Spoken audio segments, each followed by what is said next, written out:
Today we're going to look at the large amount of plant material that can be used in the shade garden as complements to hostas. We're going to show you quite a few different possibilities and take a closer look at these plants and some of the conditions in which they grow best in. One of the first things up front here would be one of the heucherellas, and it is a relative of a coral bell. It's actually a plant that's crossed with a tiarella, which is the foam flower, which is a great shade plant. And they offer a lot of interesting colors in the leaf, which you'll never find in one of the hostas. As we move back here a little bit, this is one of the many different types of ferns available. This particular one is called parsley, just a very interesting leaf. Another popular fern we're looking at here is called ghost. This fern has a little more color in the leaf, quite a bit of silver.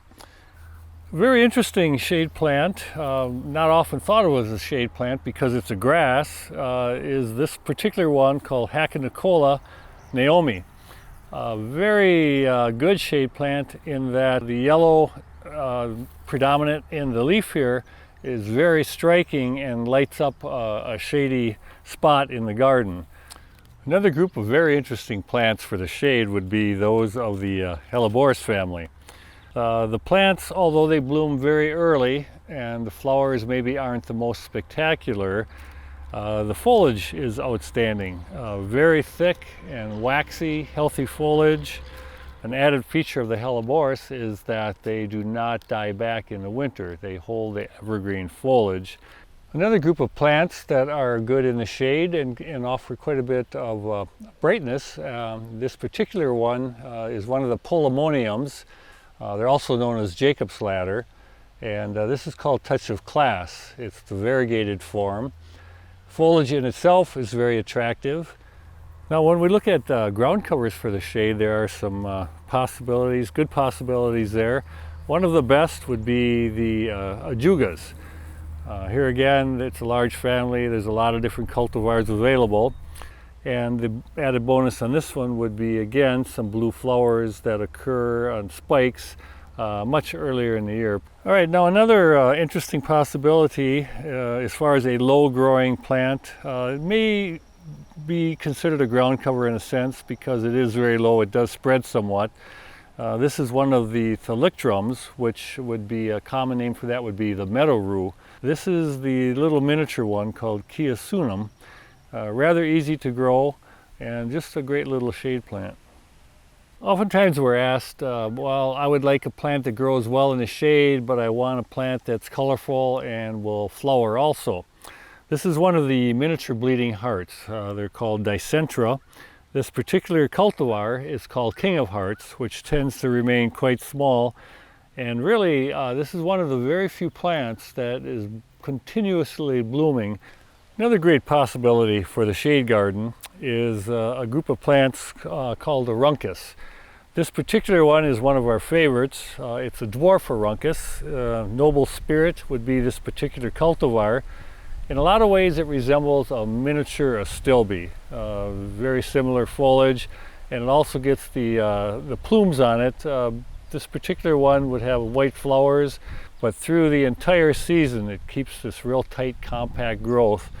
Oftentimes we're asked for what's a good plant that will grow in the shade and yet can offer a lot of height, something good for the middle of a garden or the background. And probably one of the best choices for that would be something in the Ligularia family. This particular one is called the Little Rocket. Not really so little, but the regular rocket is even taller than this. But it's a great plant, very large, dark, healthy leaf. And the bonus here would be the yellow flowers that are on this plant pretty much through the entire month of July going into early August. Another good choice for that tall plant for the background in the shade garden would be that of the Tzimmes of Fuga family. Another common name would be the Bugbane. This one will have the added bonus of flowering that takes place very late in the year. Actually, in the month of August into early September, we're going to have some white gooseneck flowers come up here. And another bonus of that would be extreme fragrance.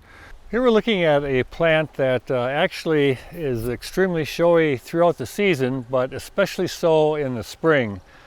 This is one of the bleeding hearts, the standard type. We saw the dwarf type earlier.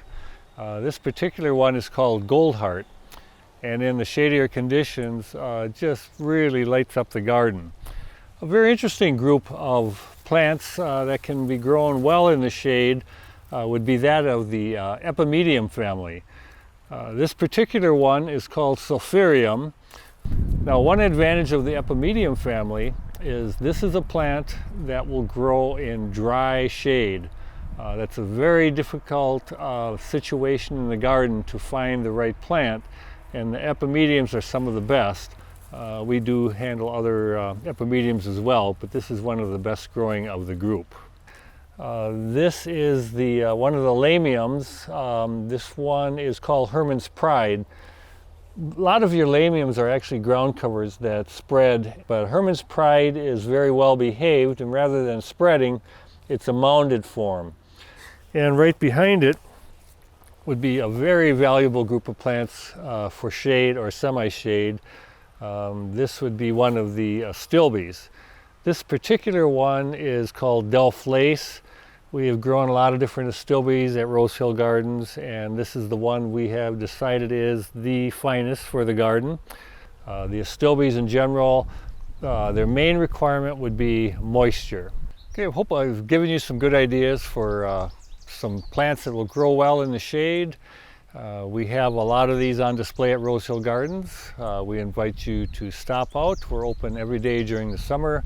We'd be glad to take you through the shade gardens, give you ideas, and most of the plants that we've looked at today we also do have in pots for retail sales.